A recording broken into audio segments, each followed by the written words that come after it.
দিবসের সকালে সৌজন্যের রাজনীতির ছবি ধরা পড়ল দুর্গাপুর শিল্পাঞ্চলে। কংগ্রেস নেতার বাড়িতে হাজির বিজেপি, তৃণমূল এবং সিপিআইএম এর প্রার্থীরা। একটা দুঃখের পরিবেশে সম্প্রতি পশ্চিম বর্ধমান জেলা কংগ্রেস সভাপতি দেবেশ চৌধুরীর মাতৃবিয়োগ হয়েছে। আর সেই খবর জানার পর বুধবার সকালে তার দুর্গাপুরের সেপকো কলোনির বাড়িতে গিয়ে পৌঁছান বর্ধমান দুর্গাপুর লোকসভা কেন্দ্রের বিজেপি প্রার্থী দিলীপ ঘোষ। দেবেশবাবুকে মাতৃবিয়োগের সমবেদনা জানিয়ে বাংলায় রাজনৈতিক সৌজন্য কায়েম আছে বলে জানিয়ে দিলীপ ঘোষ বলেন, ধরে রেখেছে। আমি যেখানে থাকি সাধারণ মানুষের সঙ্গে যেরকম থাকার চেষ্টা করি, কষ্টে দুঃখে। রাজনৈতিক কর্মী হলে তিনি একজন এখানকার বিশিষ্ট নেতা, কংগ্রেসের জেলা সভাপতি দেবেশবাবু। আমি যখন এখানে আছি শুনলাম মাতৃবিয়োগ হয়েছে, তো একবারে সকালে এলাম, দেখা করে গেলাম আমাদের সঙ্গে। খড়গপুরেও আমার যে টিএমসির চেয়ারম্যান ছিলেন আছেন তখন তার বাড়িতেও তার মাতৃবিয়োগে আমি গেছি, দেখা করেছি। আর এটা হওয়া উচিত স্বাভাবিকভাবে। আমরা সমাজে আছি, সুখে দুঃখে না থাকলে কিসের সমাজ? যারা এর বাইরে ভাবে তারা শেখা উচিত, আগে সমাজ, দেশ, তারপর বাকি রাজনীতি। অপরদিকে বেলা গড়াতে কংগ্রেস সভাপতির বাড়িতে গিয়ে উপস্থিত হন বর্ধমান দুর্গাপুর লোকসভা কেন্দ্রের তৃণমূল কংগ্রেস প্রার্থী কীর্তি আজাদ। সঙ্গে ছিলেন রাজ্যের মন্ত্রী প্রদীপ মজুমদার। আর সেখানে মুখোমুখি হয়ে যান কংগ্রেস সমর্থিত নামফ্রন্ট মনোনীত সিপিআইএম প্রার্থী সুকৃতি ঘোষালের সঙ্গে। মুখোমুখি সাক্ষাৎকারে সৌজন্য বিনিময় করতে দেখা যায় দুই দলের প্রার্থীকে। इंसान को सदैव साथ में रहना चाहिए।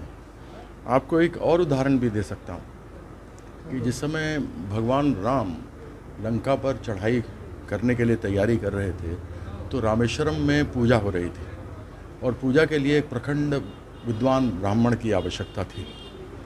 ऐसे में रावण जानते हुए कि उनके वहाँ हमला होगा, उनको न्योता मिला तो वो आए और उन्होंने भगवान श्री राम का अनुष्ठान करवाया।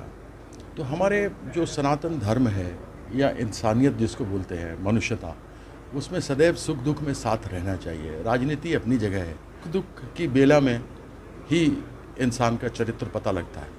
तो आज हम सांत्वना देने आए थे अपने भाई को, हम भाई मानेंगे।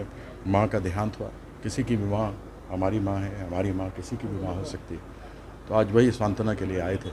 এটাই তো উচিত। রাজনীতি তো মানুষের মঙ্গল করার জন্য, সমাজের সংস্কারের জন্য, সমাজ পরিবর্তনের জন্য। সেখানে তো অসৌজন্য স্থান কোথায়? এটাকে বিষাক্ত করা হয়েছে, পঙ্কিল করা হয়েছে মানে সাম্প্রতিককালে। অতীতে তো কখনো এরকম ছিল না। রাজনীতিবিদরা সকলের লক্ষ্য তো একই, সমাজের উন্নয়ন। এবার পথটা আলাদা। আপনারা যারা প্রতিদ্বন্দ্বিতা করছেন, কীর্তি আজাদ, দিলীপ ঘোষ আর আপনি নিজে তিনজনেই একটা ইস্যুতে অন্তত আপনারা এক জায়গায় শোকের দিনে। এটা তো একটা মানে কি বলবো, যে আমাদের একটা মাতৃবিয়োগ হয়েছে একজনকার, তো তার সেই সমস্ত তার মানে শোকগ্রস্ত পরিবারের পাশে দাঁড়ানো। বিশেষ করে আমরা যারা রাজনীতি করি, উনি একজন বড় মানে রাজনৈতিক নেতৃত্ব, তো তার পরিবারের পাশে থাকা, তার পাশে থাকা না। আমার পরিবারে যদি এরকম ঘটনা ঘটতো তিনি আসতেন। এটাই তো ভালো। এই সংস্কৃতিটা বজায় থাকুক। এই সংস্কৃতি আমাদের নষ্ট হতে বসেছে, সেটাকে আটকানো দরকার। এটাই আজাদের সাথেও তো আপনার কথা হলো।